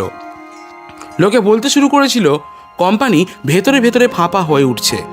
যত টাকা গিয়ে জমা হচ্ছে ম্যানেজিং ডিরেক্টর মিস্টার গুপ্ত ও চ্যাটার্জির ব্যক্তিগত অ্যাকাউন্টে। এ ধরনের দুর্নামে কোম্পানির যদিও বিশেষ কিছু ক্ষতি হয় না, তবু একজন শেয়ার হোল্ডার একটু বিগড়ে যায়। সেদিন এই কোম্পানির একটা বিষয় নিয়ে আলোচনা করবার জন্যে এদের একজন বড় share holder mister Anil Sengupta এসে নামলেন তার বিরাট পন্টিয়াক গাড়িটাতে চড়ে। ওয়েস্টার্ন ইন্ডিয়ান অটোমোবাইলস এবং বিদ্যাধরী কটন মিলের তিনি ডিরেক্টর, এবং তার ব্যাংক ব্যালেন্স বর্তমানে যে লাখ দশেকের কম নয়, একথা সর্বজনবিদিত। মিস্টার চ্যাটার্জি অন্যান্য দিনের মতো সেদিনে উপস্থিত ছিলেন না। মিস্টার গুপ্তই তাকে অভ্যর্থনা জানালেন। আসুন Mister Sengupta, so fortunate to meet you. কি সৌভাগ্য আমার, শ্রী ভগবানের ইচ্ছা যে আজ আপনার সাথে দেখা করিয়ে দিলেন। আপনাকে একটা বিষয় প্রয়োজন ছিল। মিস্টার সেনগুপ্ত একটু বিরক্তভাবে বললেন। প্রয়োজন থাকলে তো আপনি আমাকে ফোন করতেই পারতেন। গত সপ্তাহ তিনেকের মধ্যে আমি তো এদিকের কোনো সংবাদ পর্যন্ত পাইনি। ও, তাতে হয়েছে কি, নিশ্চয়ই পাবেন। Is it so? আপনার কোম্পানির কিন্তু বড় দুর্নাম হচ্ছে বাজারে, অথচ আপনি তার প্রতিবাদও করছেন না। এমনিভাবে চললে কোম্পানি নিশ্চয়ই যে একটা জটিল অবস্থার সম্মুখীন হবে, এ সম্বন্ধে আমি স্থির নিশ্চয়ই। ওসব ভিত্তিহীন অমূলক দুর্নাম অনেকেরই থাকে, কিন্তু প্রমাণ শ্রী ভগবানের কৃপায় কাগজপত্র। বাজারের অবস্থা খারাপ হলে শ্রী ভগবান আপনাকে রক্ষা করবেন না, এ কথা ভুলে যাচ্ছেন মিস্টার গুপ্ত। না না, আপনি রাখছেন কেন মিস্টার সেনগুপ্ত? দেখুন, শ্রী ভগবান গীতায় বলেছেন, এটা পাঠশালা নয় মিস্টার গুপ্ত, এটা একটা বিজনেস প্লেস, একটা বিজনেস ট্র্যাডিশন আপনি নিশ্চয়ই মানবেন। না না, নিশ্চয়ই তাই মেনেছি বলেই তো আজ শ্রী ভগবানের কৃপায় মূলধন। দেখুন, কোম্পানির মূলধন শ্রী ভগবান বাড়িয়েছেন না ভগবান দাস আগরওয়ালা বাড়িয়েছে, সে খবরে আমার প্রয়োজন নেই। আমি কোনো কারণেই ভিত্তিহীন কথা নিয়ে মাথা ঘামাই না, বা তাই নিয়ে বিশেষ কোনো খোঁজ খবর করি না। কিন্তু কি মিস্টার সেনগুপ্ত, কোন ভিত্তির সন্ধান আপনি হঠাৎ পেলেন বলুন তো? দেখুন, আপনি নিশ্চয়ই ভুই ফোর নন মিস্টার গুপ্ত, কিংবা হঠাৎ রাতারাতি আপনি গচিয়ে ওঠেননি। আপনার পূর্ব জীবন সম্বন্ধে কিছু কিছু সন্ধান আমি পেয়েছি, এবং তার উপরে ভিত্তি করেই। What do you mean Mister Sengupta? আপনি কোম্পানির বড় শেয়ার হোল্ডার হতে পারেন, কিন্তু এ ধরনের পার্সোনাল আক্রমণ আমি কোনোদিনই সহ্য করব না। I will not tolerate. Shri ভগবানের অভিসম্পাতে আপনি দেখুন, এই যে রাস্তার কোনো একটা তাসের আড্ডা নয় যে যা তা বাজে বকলেই হলো। আপনি কি অস্বীকার করেন যে আপনি এর আগে দক্ষিণ ভারতে ম্যাঙ্গানিজের কারবার করতেন একজন ধনী মারোয়ারির সঙ্গে শেয়ারের টাকায়? আচ্ছা, বলে যান। একদিন মধ্যরাতে সে মারোয়ারি হঠাৎ হার্টফেল করে মারা যান, প্রায় লাখ 3 টাকা রেখে। তা লোকে কি হার্টফেল করে মরতেও পারে না? শ্রী ভগবান না না, তা নয়, আপনারাই তো এক একটি মূর্তিমান শ্রী ভগবান কিনা, এই আমাদের সন্দেহ। অর্থাৎ মানে লোকে মুখে শুনতে পাচ্ছি আপনি কোনো প্রকারে তার হাটের এমন একটি অবস্থা করিয়েছিলেন যে কোত্থেকে পাগলামি আপনার মাথায় দানা বেঁধেছে? পাগলামি নয় মিস্টার গুপ্ত, সেই মারোয়ারির একমাত্র কন্যা মিস বাজরিয়া এখন দক্ষিণ ভারতের একটি স্কুলে মাস্টারি করে নিজের গ্রাসাচ্ছাদন করে। এটাও কি আপনি মিথ্যা বলতে চান? আপনি কি বলতে চান যে আমি কোনো রকমে সেই ব্যক্তির মৃত্যুকে আসন্ন করে তুলে তার সমস্ত টাকা আত্মসাৎ করেছি? এক্স্যাক্টলি। কিন্তু আপনি জানেন না মিস্টার সেনগুপ্ত, বাজারে কোম্পানির নামে যা দেনা ছিল তা দিতেই আমাদের সম্পূর্ণ মূলধনের 12 আনা খরচ হয়ে যায়। বাকি টাকার ঠিক অর্ধেক মানে 4,000 টাকা আমি মিস বাজরিয়ার হাতে দিয়ে আসি। হ্যাঁ, 1.5 লাখ টাকার মধ্যে 4,000 টাকা দিয়ে আপনি যে সত্যি মহানুভবতার পরিচয় দিয়েছিলেন তা আমি অস্বীকার করি না। এসব পুরনো কথার বাজে অজুহাত দেখিয়ে আপনি কি বলতে চান মিস্টার সেনগুপ্ত? বলতে আমি কিছুই চাই না। একটা ক্ষোভের চিহ্ন অনিল সেনগুপ্তের সারা মুখে ছড়িয়ে পড়ে। মুখ বেঁকিয়ে নাকটা ছিটকে তিনি বলেন, আমি বলতে চাই না বিশেষ কিছুই। আপনার ব্যবসার পেছনে বর্তমানে কোনো অভিসন্ধি লুকিয়ে আছে কিনা শুধু জানতে চাই সেটুকু। আপনি এলাহাবাদে যে ব্যবসার পেছনে ছিলেন তাতে সেই একই ব্যাপারের পুনরাবৃত্তি দেখা গিয়েছিল। আপনি একটি ধনী সুন্দরী বিধবার সর্বনাশ করেছিলেন। তাকে বিয়ে করে 3 মাস পরেই তাকে আত্মহত্যা করতে বাধ্য করেন, আর তার সমস্ত সম্পত্তি গ্রাস করে এসেছেন নতুন উদ্যমে কলকাতার বুকে এই ব্যবসার সূত্র ধরে। আত্মহত্যাটাও কি আমার দোষে? হ্যাঁ, লোকে বলে এর মধ্যে আপনারও হাত ছিল। লোকের দুর্নাম রটিয়ে যে স্বার্থ আছে তাদের সাথে আবার কি থাকতে পারে? এই আপনার মতো লোকদের মিথ্যা উত্তেজিত করা? হয়তো তাই, কিন্তু বর্তমানে মুখের কথায় ভুলে আপনার কোম্পানিতে 8 টাকা ফেলে রাখতে পারছি না। আমি আমার অংশের টাকা ফেরত পেতে ইচ্ছা করি। অন্য কোনো ব্যবসায় খাটতে পারলে বোধহয় এর চেয়েও বেশি লাভ হতে পারে। কিন্তু মিস্টার চ্যাটার্জির সাথে একবার কথা বলা দরকার তো। যাক, কত টাকা আছে আপনার কোম্পানির মধ্যে? তা প্রায় 40,000 টাকা। কিন্তু বর্তমানে তো এত টাকা এত অল্প সময়ের মধ্যে ফেরত দেওয়া সম্ভব নয় কোম্পানির পক্ষে। কিছুটা সময় পেলে অবশ্য। হ্যাঁ, তবে কি আপনি ঘোর প্যাচের মধ্যে ফেলে এভাবে জটিলতার সৃষ্টি করতেই চান মিস্টার গুপ্ত? তবে স্পষ্ট করি সে কথা বলুন না কেন, আমি আইনের আশ্রয় নিতে বাধ্য হই। আহা, রাগ করছেন কেন মিস্টার সেনগুপ্ত? দিন কয়েক দেরি হতে পারে, এই হচ্ছে কথা। এতে শুধু শুধু যদি মাথা গরম করেন। লজ্জিত কণ্ঠে মিস্টার সেনগুপ্ত বললেন, বেশ, তবে কবে দিচ্ছেন আমার শেয়ারের টাকাটা বলুন তো? এই ধরুন 3 দশকের মধ্যেই। সজোরে 2বার কলিং বেলটা বেঁচে উঠল। দামি উর্দি পরা বয় ছুটে এসে বলল, কে হুকুম সাহেব? 2 লেমনেড জলদি। পূর্ব ব্যবহারের জন্য অনিলবাবু ক্ষমা প্রার্থনা করলেন। বললেন, দেখুন, সাময়িকভাবে ক্রোধের বশবর্তী হয়ে কি বলে ফেলেছি, সেজন্য ক্ষমা চাইছি মিস্টার গুপ্ত। মিস্টার গুপ্ত বললেন, সে তো বটেই। যাক, আপনার রাগ যে দূর হয়েছে এটাই সেই ভগবানের পরম আশীর্বাদ। মানে কথা কইতে কইতে মিস্টার গুপ্ত কোন ফাঁকে যে অনিলবাবুর লেমনেডের গ্লাসে কি একটা বুড়ি ফেলে দিলেন তা টের পেলেন না তিনি। অনিলবাবু কথা বলতে বলতে যেই চমক দিতে যাবেন এমন সময় পেছন থেকে কে যেন হেঁকে উঠল। থামুন অনিল বাবু, এক ঢোক খেলেই আপনার মৃত্যু নিশ্চিত, এবং আপনার দশাও হবে ওর পূর্ব পার্টনার এবং পূর্ব স্ত্রীর মতোই। দুজনে অবাক হয়ে দেখেন পেছনে দাঁড়িয়ে সুদীর্ঘ এক মূর্তি। সারা দেহটা তার কালো বস্ত্রের আড়ালে সুকৌশলে ঢাকা রয়েছে। মুখে কুচকুচে কালো একখানা মুখোশ, তার ফাঁক দিয়ে চকচকে চোখ দুটো যেন ক্ষুধার্ত শার্দুলের মতোই ধপ ধপ করে জ্বলছে। মিস্টার গুপ্ত হেঁকে উঠলেন, কে তুমি? কি প্রয়োজন তোমার এখানে? বেরিয়ে যাও এখান থেকে এক্ষুনি, গেট আউট। কালো মূর্তিটা হেসে উঠল বিচিত্র একটা অট্টহাসি। তারপর বলতে শুরু করলো, যার ভয়ে দিনের পর দিন, রাতের পর রাত আপনাদের মতো বিপদগামী ধনীরা ত্রাসের সময় অতিবাহিত করে, আমি সেই মৃত্যুদূত। বহুদিন ধরে আপনারা সারা ভারতব্যাপী অসৎ কাজের যে জাল বুনে চলেছেন তা আমি লক্ষ্য করেছি, প্রচুর দেখছি। কিন্তু আর নয়, আপনি যদি বাঁচতে চান তবে আগামী 3 দিনের মধ্যে 20,000 টাকা আমার হাতে দেবেন এর ক্ষতিপূরণ স্বরূপ, অন্যথায় আমি উপযুক্ত ব্যবস্থা অবলম্বন করতে বাধ্য হব। মিস্টার গুপ্তের মুখ পাণ্ডুর, নিষ্প্রভ, মলিন। মূর্তিটি বলে চলল, দেখুন অনিল বাবু, আপনি যদি আপনার টাকা ফেরত পেতে চান তবে এই মুহূর্তে এর কবল থেকে দূরে গিয়ে আইনের সাহায্য অবলম্বন করুন। এর মতো ঘুঘু লোক যে কোনো মুহূর্তে আপনার আসন্ন সময় ঘনিয়ে তুলতে পারেন। আর শোনো মিস্টার গুপ্ত, তুমি যদি টাকা দিতে সংকল্প করো তবে আজ সন্ধ্যার দিকে যে কোনো সময় পরপর দুবার তোমার ঘরের আলো জ্বালাবে আর নেভাবে। তোমার সংকেত পেলে আমি বুঝবো যে তুমি টাকা দিতে প্রস্তুত। তোমাদের মতো লোকের প্রতি আমার তীক্ষ্ণ দৃষ্টি 24 ঘন্টার জন্য খোলা আছে। কিন্তু যদি আমার কথা অনুসারে না চলো তবে তোমার ভবিষ্যৎ ভাবতেও আমি শিউরে উঠছি। পৃথিবীর সমস্ত লোকের শরীর আতঙ্কে কেঁপে কেঁপে উঠবে সে কথা শুনলে।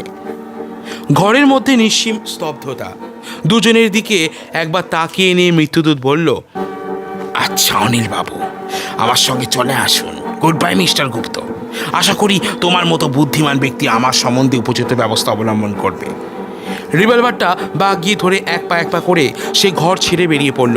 মিস্টার গুপ্তের শরীরে তখনও বোধহয় জীবনের শেষ রক্তবিন্দুটুকু অবশিষ্ট নেই। মিস্টার গুপ্ত ফোন তুললেন। Hello mister Chatterjee. হ্যাঁ, কি খবর মিস্টার গুপ্ত? এদিকে অবস্থা খুব খারাপ। খুলে বলো না। ভরসা হচ্ছে না। দস্যু সর্দার মৃত্যুদূত যেভাবে আমাদের পেছনে লেগেছে তাতে নিস্তার নেই কোনো মতেই। কেন? তার দাবি 20,000 টাকা। আজ সন্ধ্যার মধ্যে যদি আমি সে টাকা মিটিয়ে দিতে রাজি না হই তবে আমাকে জটিল অবস্থার সম্মুখীন হতে হবে। ঘটনাটা খুলে বলো না। অনিল সেনগুপ্তের বিষয়ে উপযুক্ত ব্যবস্থা অবলম্বন করবার জন্য তাকে এখানে আনা হয়েছিল, এই কথা তুমি জানো। হ্যাঁ, সে তো আগেই বলেছিলে। হ্যাঁ, কিন্তু ঠিক যে মুহূর্তে তার সম্বন্ধে ব্যবস্থা করব বলে স্থির করেছিলাম সেই সময় চমকে উঠলাম একটা ভয়ঙ্কর অট্টহাসির শব্দে। আশ্চর্য। হ্যাঁ, চেয়ে দেখি মৃত্যুদূত তার চিরপরিচিত পোশাকে ঘরের মধ্যে দাঁড়িয়ে। সে অনিলবাবুকে আমাদের হাত থেকে বাঁচিয়েছে। আজ সন্ধ্যার মধ্যেই সে 20,000 টাকার দাবি জানিয়েছে। সেটা সম্পূর্ণ না করলে তার হাত থেকে আমাদের নিস্তার নেই, এ কথা সে জানিয়ে গেছে বেশ স্পষ্ট ভাষায়। এখন কি করবে ঠিক করেছো? এখনো কিছু ঠিক করিনি। তুমি এখনই চলে এসো। তোমার সঙ্গে পরামর্শ করে যা হয় কিছু একটা স্থির করা যাবে। আমাদের চন্ডুলাল আর চিমনলাল এই 2 গুন্ডাকে খবর দিলে হয় না? মাথা খারাপ। মৃত্যুদূতের কাছে তারা তো শেপ নস্যি, আর পুলিশে জানানো তো অসম্ভব। বুঝতে পারছি সবই, কিন্তু মাথা ঠান্ডা রাখো, আমি এক্ষুনি আসছি। দেখো গুপ্ত, আর যাই হোক, সামান্য কথা ধমকানিতে এতগুলো টাকা দেবার কথা আমি ভাবতেও পারি না। কেন বলো তো? দেখো, তুমি এই কথা ডেফিনেট জানো মৃত্যুদূত রক্ত মাংসের মানুষ। ভুল মিস্টার চ্যাটার্জি, সম্পূর্ণ ভুল তোমার ধারণা। মৃত্যুদূতের একটা দস্যু যার সন্ধানে আজ 2 বছর ডিটেকটিভ দীপক চ্যাটার্জিও হন্তদন্ত হয়ে ছুটে বেড়াচ্ছে। তার কাছে আমরা তো অতি সামান্যই। বুঝলাম তো সবই, কিন্তু এখন কর্তব্য কি? এক কাজ করা যাক, আমাদের দলে আরও কিছু গুন্ডা অ্যাপয়েন্ট করা হোক। তারা দিনরাত এই অফিস ঘরটিতে পাহারা দেবে। কারণ এই কথা তুমি জানো যে পাছে পুলিশ আমাদের হিসাবপত্র টের পায়। এই জন্য ব্যাংকে খুব অল্প টাকা রাখবার ব্যবস্থা আমি করেছি। বাকি প্রায় 4 লাখ টাকা ওই কোণের দিকে ছোট সেফটার মধ্যে আছে। প্রত্যেকটি থলিতে আছে 25,000 টাকা করে। কিন্তু এতটা বিপদের ঝুঁকি নেওয়া কি উচিত? নয় কেন শুনি? কিছু না, আমাদের চাই শুধু আরও 3টে গুন্ডা। তারা তাদের দলমল সমেত এই বাড়িটাকে পাহারা দেবে। সেটা তো ভাবনার কথা। ভাবনার কথা নয় মিস্টার চ্যাটার্জি। মিস্টার চ্যাটার্জি আর মিস্টার গুপ্ত সবিস্ময়ে চেয়ে দেখলেন তাদের পেছনে এসে দাঁড়িয়েছে পুলিশের পোশাক পরা 4 জন লোক। প্রত্যেকের হাতে একটি করে অটোমেটিক পিস্তল। তোমরা কে? মিস্টার গুপ্ত অসহায়ভাবে প্রশ্ন করলেন। সে কথা জিজ্ঞাসা করতে হয়, পাছে আপনি পুলিশে জানান। তাই আমাদের আসতে হলো পুলিশের ছদ্মবেশে। যে বেশেই আমরা আসি না কেন, আমি হচ্ছি সেই মূর্তিমান মৃত্যুদূত, আর এরা আমার আদি ও অকৃত্রিম সহচর। কি চাও তোমরা? তোমার এই সিন্ধুকেই যে যক্ষের ধন আছে তা জানতাম না মিস্টার গুপ্ত, আজ জানলাম। তাই এরা রইল তোমাদের পাহারায়।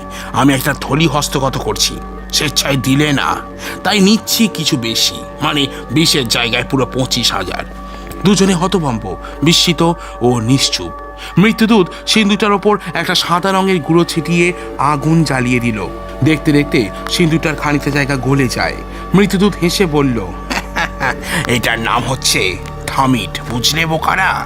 মৃত্যুদূত ফাঁকের মধ্য দিয়ে হাত গলিয়ে সামনের থলিটা তুলে নিয়ে হেসে বলল, গুড বাই।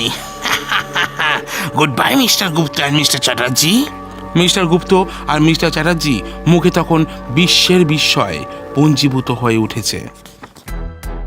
শুনছেন স্বপন কুমারের লেখা উপন্যাস গ্রিন ড্রাগন।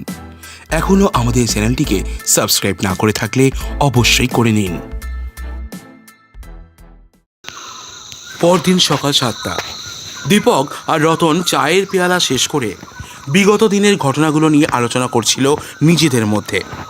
রতন বলল, আর একটু চোখ কান খুলে রাখলেই আমরা এদের শিক্ষা দিতে পারি। দীপক হেসে বলল, চেষ্টা তো আমরা কম করছি না, তবে ভাগ্য বোধ হয় আমাদের বিপক্ষে। হ্যাঁ, তাছাড়া বিদেশি শক্তি রয়েছে এদের পক্ষে। কিন্তু একটা সুবিধা আছে আমাদের। এই কি বলতো? ডক্টর স্যানিয়েলের কথা তোর মনে আছে তো? দেখলাম তার কথাটা ঠিক।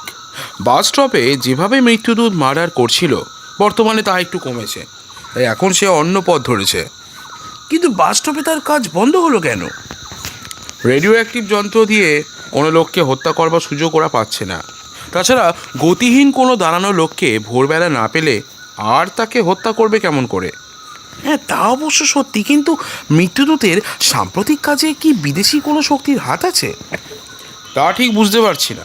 তবে ওরা এত শিগগির পুরনো সব আড্ডা ছেড়ে দিয়েছে যে ওসব জায়গায় অনেক খোঁজ করেও ওদের কোনো পাত্তা পায়নি। এমন সময় চাকর ভজহরি সেদিনের ডাকে আসা কয়েকখানা চিঠি নিয়ে ঘরের মধ্যে প্রবেশ করে। সেগুলোর মধ্যে একটা দীপকের চোখে পড়ে বিশেষভাবে। দীপক বলে, এটা দেখেছিস রতন? হ্যাঁ, এটা বিশেষ চিঠি পড়েই মনে হচ্ছে। দেখ তো কি আছে এর মধ্যে। দীপক খামের মুখটা ছিঁড়ে ফেলে। ভেতর থেকে বেরিয়ে আসে আইভরি ফিনিশ কাগজে লেখা একটি চিঠি। প্রিয় দীপক চ্যাটার্জি, তোমার তীক্ষ্ণ বুদ্ধির সত্যি প্রশংসা করছি। ছদ্মবেশ ধরতে তুমি অদ্বিতীয়, আর তোমার সহকারীটিরও কম যায় না। কাল রাতে তুমি যেভাবে ছদ্মবেশ ধারণ করে আমার অনুচরদের চোখেও ধুলো দিয়েছিলে, তাতে আমি সত্যি আশ্চর্য হচ্ছি। কিন্তু বন্ধু, আমার উপরে টিক্কা দেওয়ার ক্ষমতা তোমার নেই। আর আমার অনুচর শামসুল যে পরিমাণ তীক্ষ্ণধী ও বিচার বুদ্ধি সম্পন্ন, তাতে যাক একটা কথা, তোমার মতো তীক্ষ্ণধী গোয়েন্দার জীবন নাশ করতে আমি চাই না। কিন্তু তোমাকে উপদেশ দিচ্ছি, তুমি আর যাই করো না কেন, ভারতের বৃহত্তম প্রতিষ্ঠান মৃত্যুদূতের পেছনে অযথা তোমার মূল্যবান সময় নষ্ট করো না। এতে ক্ষতি তোমার এবং আমার দুজনেরই। অন্যথায় তোমার মতো বুদ্ধিমান এবং ভারতের শ্রেষ্ঠ গোয়েন্দার জীবন নাশ আমাকে করতে হবে। আমাকে ছোট ভেবো না। তোমার পেছনে 24 ঘন্টাই আমার তীক্ষ্ণ দৃষ্টি ঘুরে বেড়াচ্ছে। 24 ঘন্টা তোমার গতিবিধির ওপর আমার নজর আছে। অতএব পশ্চাৎপদ হও বন্ধু। এটি তোমার হিতকাঙ্ক্ষী বন্ধু মৃত্যুদূত। চিঠিখানা ছুঁড়ে দিয়ে দীপক বলল, অসহ্য অসহ্য। কথাটা শেষ করে দীপক চিঠিখানা এগিয়ে দিল রতনের দিকে। রতন সেটা পড়ছিল অন্যমনস্কভাবে। হঠাৎ দীপক চেয়ার ছেড়ে লাফিয়ে উঠল। Hands up! টেবিলের ড্রয়ার থেকে রিভলভারটা বের করে জানালার দিকে নির্দেশ করে গর্জে উঠল দীপক। একটা ছায়ামূর্তি যেন সরে গেল সাঁ করে একধারে। লোকটা ছুটে পালাবার চেষ্টা করছিল। দীপক তাড়াতাড়ি ছুটে গেল জানালার ধারে। জানালা থেকে রিভলভারটা বাইরের দিকে তুলে ধরে লোকটির দিকে লক্ষ্য রেখে বলল, এই দাঁড়াও, এতটুকু নড়লেই গুলি করতে বাধ্য হব। লোকটি চুপচাপ দাঁড়িয়ে ফ্যাল ফ্যাল করে দীপকের দিকে তাকাতে লাগলো। রতন বের হয়ে লোকটাকে ধরে ফেললো। তারপর টানতে টানতে তাকে নিয়ে প্রবেশ করলো ঘরের মধ্যে। এই, তুমি এখানে দাঁড়িয়ে কি করছিলে? লোকটা ভয় ভয় বলল, আমি কিছু জানি না বাবু, আমি গরিব মানুষ। গরিব মানুষ তো অন্যের বাড়ির জানলায় দাঁড়িয়ে উকি দিচ্ছিলে কেন? আমি ভিক্ষা চাচ্ছিলাম বাবু। দীপক খেপে গেল। তুমি সত্যি কথা না বললে তোমাকে এক্ষুনি পুলিশে দেবো। এসো আমার সঙ্গে। লোকটি ইতস্তত করছিল। দীপক বলল, রতন, কোথা থেকে প্লাগটা ফিট করতো? আমি ওর গায়ে ইলেকট্রিক কারেন্ট লাগাতে থাকি, দেখি বাচ্চাধন মুখ খোলে কিনা। লোকটি এবার ভয় পেয়ে চিৎকার করে উঠল, দাঁড়ান, থামুন একটু, আমি এক্ষুনি সব কথা খুলে বলছি। দীপক বলল, কিন্তু এক ফোঁটা মিথ্যে কথা বলেছো কি সঙ্গে সঙ্গে তোমার কথা বন্ধ করে দেওয়ার ব্যবস্থা আমি করব? না না বাবু, আমি ওসব প্যাচের মধ্যে নেই। একজন লম্বা মতো লোক এসে ঘরের মধ্যে কি কি কথাবার্তা হচ্ছে তা আমাকে শুনতে বললো। আর আমি যদি সব কথা খুলে বলি তবে আমাকে 50 টাকা দেবে বলে স্বীকার করেছে। তার মধ্যে আমাকে 10 টাকা অগ্রিম দিয়েছে। এই দেখুন বাবু, আমি গরিব মানুষ। দীপক বলল, সত্যি কথা বলছো তো? যদি জানতে পারি যে তোমার একটি কথাও সত্যি নয়, তবে উপযুক্ত ব্যবস্থা। না না হুজুর, আমি কোনো কথাই মিথ্যে বলিনি। মিথ্যা কথা বলে লাভ কি বলুন? আচ্ছা যাও, এবারের মতো মুক্তি পেলে বটে, তবে যদি ভবিষ্যতে কোনো দিন তেমন কিছু দেখি। না না হুজুর, এই নাকে খত দিচ্ছি, আর কখনো আমি তেমন কিছু করব না। লোকটিকে মুক্তি দিতেই সে যে পথে এসেছিল সে পথেই ছুটে পালালো। দীপক সেদিকে চেয়ে রতনকে বলল, এই ওকে ফলো কর, কিন্তু সাবধান যেন কেউ টের না পায়।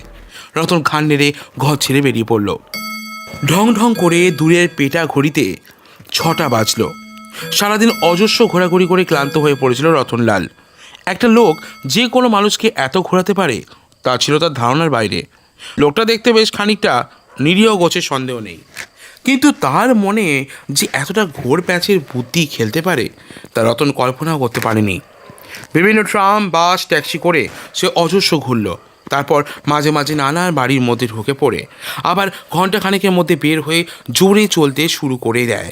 এই ধরনের ঘোরাঘুরি যে কোনো লোকের পক্ষে আশ্চর্যজনক তা সন্দেহ নেই। সন্ধ্যার দিকে টালিগঞ্জ গ্রামে একটা ট্রামে উঠে বসলো লোকটা। রতনা পেছনের গাড়িতে উঠে চুপচাপ বসে রইল। ট্রাম ডিপোয় নেমে লোকটা আর একটা লোকের সঙ্গে গল্প করতে করতে ঢুকলো একটা রেস্টুরেন্টে। সেখানে তার সঙ্গে জুটলো দাঁত উঁচু আরেকটা লোক। সেই লোকটার চেহারা পূর্বের লোকটির চেয়ে আরও বেশি সন্দেহজনক ও মারাত্মক। তাছাড়া দুজনে যেভাবে ফিসফিস করে কথা বলছিল এবং মাঝে মাঝে চারদিকে সন্দেহপূর্ণ চোখে দৃষ্টি নিক্ষেপ করছিল, তাতে সন্দেহ আরও দৃঢ়তর হওয়া স্বাভাবিক। রতনের চেহারায় তখন আমূল পরিবর্তন। তাকে দেখলে একটা অতি সাধারণ কারখানার মজুদ ছাড়া আর কিছু বলা চলে না। তাছাড়া তার চাউনিটা দেখে তাকে একজন বোকা বলে মনে হওয়াই স্বাভাবিক। দেখতে দেখতে আধ ঘন্টা কেটে গেল। দুজনে চুপচাপ বসে রইল, কিন্তু কেউই খেয়াল করলো না যে তাদের পকেট থেকে ছোট একটা কাগজ ঠিকরে পড়লো মেঝের ওপর। কিছুক্ষণ পরে দুজনে ধীরে ধীরে উঠে বেরিয়ে গেল ঘর ছেড়ে। রতনের লুব্ধ চোখ কাগজটার ওপরে আঁচড়ে পড়ল। সে এগিয়ে গিয়ে কাগজের টুকরোটা তুলে নিল। তাতে ছোট ছোট অক্ষরে লেখা, 13 নম্বর, আজ রাত 9টায় বেহালার নিউ ভ্যালি হোটেলের পেছনে 64 নম্বর কোঠিতে বৈঠক বসবে। তোমাদের পারিশ্রমিক সেইখানেই পাবে। ইতি মৃত্যুদূত। চিঠিটা পড়েই রতনের মুখটা যেন আলোক উদ্ভাসিত হয়ে উঠল। হোটেল থেকে বেরিয়ে লোক দুটির খোঁজে তাকিয়ে দেখে যে তারা দুজনে মিলে একটা বাদামি রঙের গাড়িতে উঠে বসলো এবং গাড়িটাও তাদের দুজনকে তুলে নিয়ে শিকারি ঈগলের মতো তীব্র বেগে অদৃশ্য হয়ে গেল। রতন মিনিট 10 চুপচাপ বসে আর 1 কাপ চা নিঃশেষ করলো। তারপর বিলটা মিটিয়ে হোটেলের বাইরে এসে একটা পাবলিক টেলিফোনে গিয়ে ফোনটা তুলে বলল, হ্যালো সাউথ। তারপর দীপকের সাথে তার অনেকক্ষণ ধরে সাংকেতিক ভাষায় কথাবার্তা হলো। বাইরের কারোর পক্ষেই তা বোঝা সম্ভব নয়। কথা শেষ করে টেলিফোনটা রেখে আবার রতন পথে পা দিল। রাত তখন 8:30।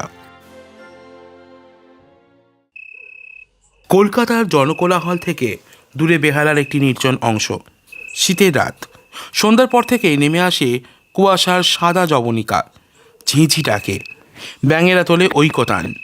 সরু সরু পথ, মাঝে মাঝে ছোট বড় ডোবা আর পুকুর। হোটেলটার নাম নিউ ভ্যালি হলেও তা বিশ্রী আর কদাকার। প্রথম দর্শনেই মনের মধ্যে একটা ঘৃণার ভাব জেগে ওঠা স্বাভাবিক। রাত 10টা বেজে গেলেও হোটেলের ভেতরে কোলাহল তখনও থামেনি। 2-4 জন লোক ঢুলু ঢুলু চোখে এখানে ওখানে বসে। দেয়ালে কুষ্টি কয়েকটা নারী মূর্তির ছবি। 10:30টার সময় ঢ্যাঙা মতন একজন লোক হোটেলের কোণ থেকে উঠে বকতে বকতে রাস্তায় এসে পড়ল। তারপর চারিদিকে একবার ভালো করে চেয়ে নিয়ে হোটেলের পাশের একটা গলির মধ্যে ধীরে ধীরে প্রবেশ করলো। তার গতিভঙ্গি যথেষ্ট সন্তর্পিত। তার এই গতিবিধির সাক্ষী রইল না কেউই। একমাত্র পথের একটি ল্যাম্পপোস্টের নিচে বসে থাকা পাগলটা কতগুলি ময়লা ন্যাকড়া আর ছেঁড়া কাগজ ঘাঁটতে ঘাঁটতে একবার শুধু মৃদু হাসল। গলির মধ্যে কিছুটা এগোলেই একটা বাগান বাড়ি। ঢ্যাঙা লোকটি বাগান বাড়ির সামনে দাঁড়িয়ে দুবার পরপর অস্ফুট শব্দ করে উঠল। আরও 3 জন লোককে দেখা গেল ধীরে ধীরে বাগান বাড়ির মধ্যে পায়ে পায়ে প্রবেশ করতে। ঢ্যাঙা লোকটি অন্য 3টি লোককে নিয়ে সম্পূর্ণরূপে বাড়ির গহ্বরে আত্মগোপন করবার পর পাগলটিকে দেখা গেল ধীরে ধীরে উঠে দাঁড়াতে। বিড়বিড় করে বকতে বকতে সে ধীর পায়ে এগিয়ে চলল বাড়িটার দিকে। বাড়ির মধ্যে ঠিক 10 পা এগিয়ে একটা জায়গায় সে সোজা হয়ে দাঁড়ালো। তারপর ধীরে ধীরে একটা গাছের ওপরে উঠে গাছের সঙ্গে একটা সরু তার ফিট করে সে ট্রান্সমিটারে মুখ দিয়ে বিড়বিড় করে কী সব নির্দেশ করতে লাগলো। বাড়ির একখানা অন্ধকার ঘরের মধ্যে বসে থাকা পূর্বদৃষ্ট 4 জন লোক তখন এই নির্দেশগুলি খুব মনোসংযোগ দিয়ে শুনছে। লোকটি বলে চলেছিল, বন্ধুগণ, এবারে প্রত্যেকটি কাজেই তোমরা দেখেছো সাফল্যের মুখ। জয়ের মালা এবার তোমাদের গলায়। তোমরা বিদেশি গুপ্তচরদের উপযুক্ত শিক্ষা দিয়েছ, আমার প্রতিজ্ঞা অক্ষরে অক্ষরে পালন করতে সমর্থ হয়েছ। এই জন্য তোমাদের প্রত্যেককে অশেষ ধন্যবাদ। তোমরা আমাকে দিয়েছো নতুন নির্দেশ, দেখিয়েছো সার্থকতার সোপান, তাই তোমাদের প্রত্যেককে উপযুক্তভাবে পুরস্কৃত করব আমি। তোমাদের প্রত্যেকের উপযুক্ত টাকা তোমরা পাবে। আজ তোমাদের পরবর্তী নির্দেশের আগে সেই কথাটাই তোমাদের বলবো আমি। তোমাদের ঘরের পূব দিকের কোণে দেখতে পাবে 20,000 টাকা একটি ছোট গর্তের মধ্যে সিন্ধুকে রাখা আছে। তোমরা প্রত্যেকে তা থেকে 5,000 করে পাবে পারিশ্রমিক হিসাবে। এবার শোনো, তোমাদের আমি বাকি কাজগুলি নির্দেশ দিচ্ছি। আমার আদেশ দীপক চ্যাটার্জি মনোভূত হয়নি। সে প্রাণের বিনিময়েও গোয়েন্দাগিরি ছেড়ে দিতে প্রস্তুত নয়। এই জন্য উপযুক্ত শাস্তি তাকে পেতেই হবে। আমি মিস্টার আয়ারের ওপর এই কাজের ভার দিচ্ছি। শুনুন মিস্টার আয়ার, আগামী 3 দিনের মধ্যে যে কোনো উপায়ই হোক গোয়েন্দা দীপক চ্যাটার্জির জীবনের অবসান ঘটাতে হবে আপনাকে। শত্রুকে বাঁচিয়ে রেখে মৃত্যুদূত তার কাছে এক পাও অগ্রসর হয় না। অতঃপর রূপনগরের রাজভাণ্ডার লুণ্ঠন সম্বন্ধে আমাদের চিন্তার বিষয়ে সবাইকে অবহিত করছি। বেহালার রেস্টুরেন্টের ঠিকানায় পৌঁছে দীপক অবাক হয়ে গেল।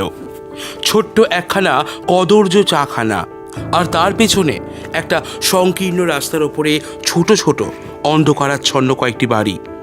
এই বাড়িরই কোনো গোপন কক্ষে যে চক্রান্তের বিষ বাষ্প উদ্বেলিত হয়ে উঠছে তা বাইরে থেকে বোঝা সম্পূর্ণ দুঃসাধ্য।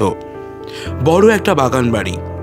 বাইরের প্রাচীরটি নানা স্থানে ভেঙে ভেঙে পড়েছে। দীপক অত্যন্ত লঘু পায়ে ধীরে ধীরে অগ্রসর হলো। বাড়ির বিরাট খিলানটাও স্থানে স্থানে ভেঙে পড়তে শুরু করেছে। চুনবালি অধিকাংশ জায়গাতেই খুলে পড়েছে। মাঝে মাঝে ইটগুলো দাঁত বের করে রয়েছে। বাড়িটা পাড়ার মধ্যে ভুতুরে বাড়ি নামে খ্যাত। বাড়ির মধ্যে বিরাট বাঁধানো উঠোন, তাকে ঘিরে অজস্র সব ঘর। প্রত্যেক ঘরের মধ্যেই পুঞ্জ পুঞ্জ আধার জমে রয়েছে। দীপক বিভিন্ন ঘরগুলি ঘুরে ঘুরে দেখতে লাগলো।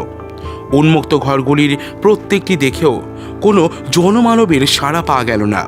হঠাৎ একটা বদ্ধ ঘরের সামনে দাঁড়িয়ে দীপক চমকে উঠল। ভেতরে অস্পষ্ট মানুষের কণ্ঠস্বর শোনা যাচ্ছে। দরজা খোলার উপায় বাইরে থেকে দেখা গেল না। কি করবে তাই চিন্তা করছে। এমন সময় হঠাৎ নজরে পড়ল দরজার ওপরই একটা বড় উঁচু মতো পেরেকের ওপর। সেটা ধরে টিপতেই সম্পূর্ণ দরজাটা খুলে গেল। দীপক রিভলভারটা সামনের দিকে তুলে হাঁকল। Hands up! এক পা নড়েছ কি মাথার খুলি উড়ে যাবে। ঘরের মধ্যে উপস্থিত 4 জন লোকই সম্পূর্ণ বিমূঢ় হয়ে পরস্পরের দিকে মুখ চাওয়াচাই করতে লাগলো। দীপকের চোখে মুখে জয়ের উল্লাস ফুটে ওঠে।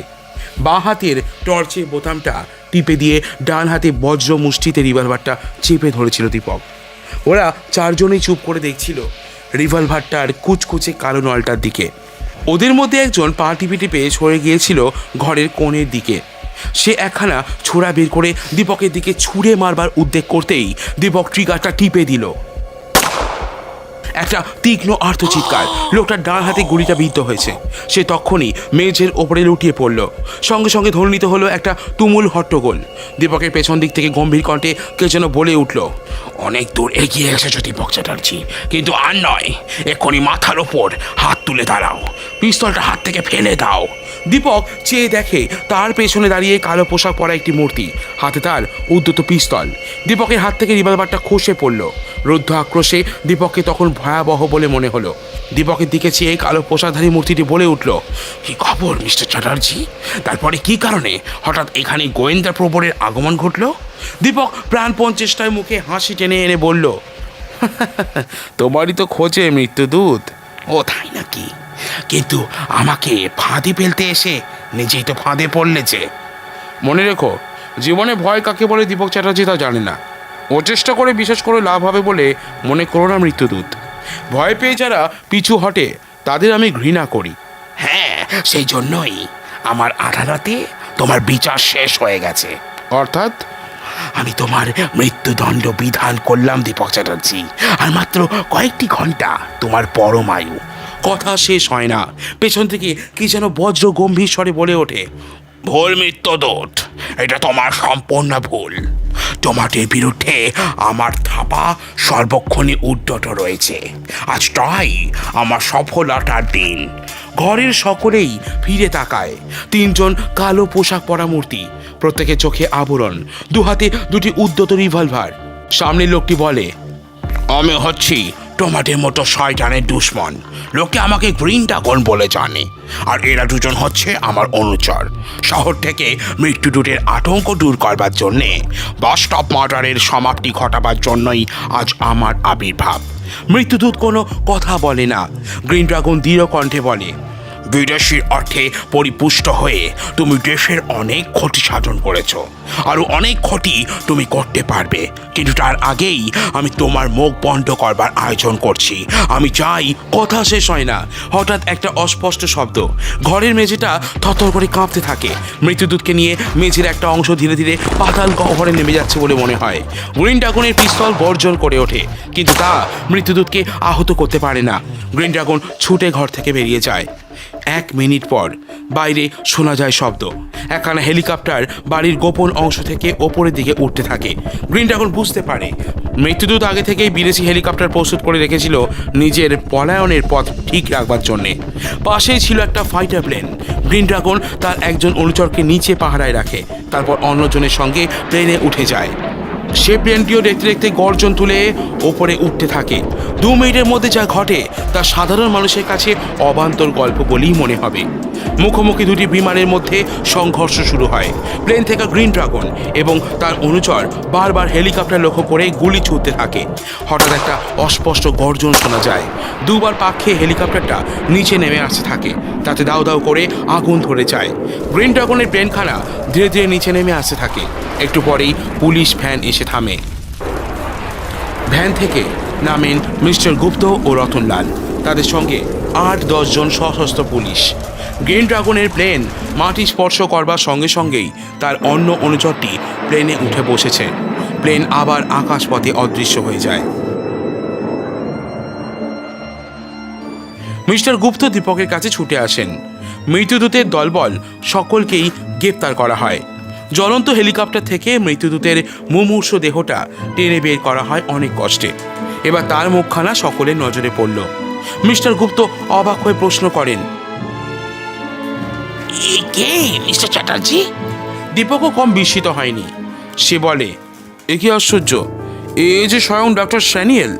তবে কি ডক্টর স্যানিয়েলই মৃত্যুদূত? কিন্তু এই আমি জীবনে প্রথমবার হার স্বীকার করলাম। ইতিপূর্বে আমি এতটুকুও বুঝতে পারিনি যে ডক্টর স্যানিয়েলই মৃত্যুদূত স্বয়ং। মিস্টার গুপ্ত বলেন, সত্যি, this is a new experience to me after all. অল্পক্ষণের মধ্যেই ডক্টর স্যানিয়েলের শেষ নিঃশ্বাস বাতাসের বুকে মিলিয়ে যায়। একটা গভীর নিঃশ্বাস ফেলে দীপক বলে, একটা বিরাট প্রতিভার কি শোচনীয় পরিণতি। মিস্টার গুপ্ত বলেন, বাস্তব মার্ডার কেস চিরদিনের মতো তাহলে বন্ধ হলো। মৃত্যুদূতের করাল গ্রাসে আর কোনোদিনও কাউকে পড়তে হবে না। কিন্তু এর কৃতিত্ব সবসময়ই গ্রিন ড্রাগনের। তবু গ্রিন ড্রাগন আউটল। আশ্চর্য, গ্রিন ড্রাগনের প্লেনখানা ততক্ষণ বহু দূরে অদৃশ্য হয়ে গেছে। শুনছিলেন স্বপন কুমারের লেখা উপন্যাস গ্রিন ড্রাগন। বিভিন্ন স্বাদের গল্প এবং উপন্যাস শুনতে আমাদের চ্যানেলটিকে ফলো করুন এবং সাবস্ক্রাইব করে পাশে থাকুন। দেখা হচ্ছে আপনাদের সাথে আরও একটি নতুন গল্প নিয়ে। ভালো থাকবেন আপনারা সবাই।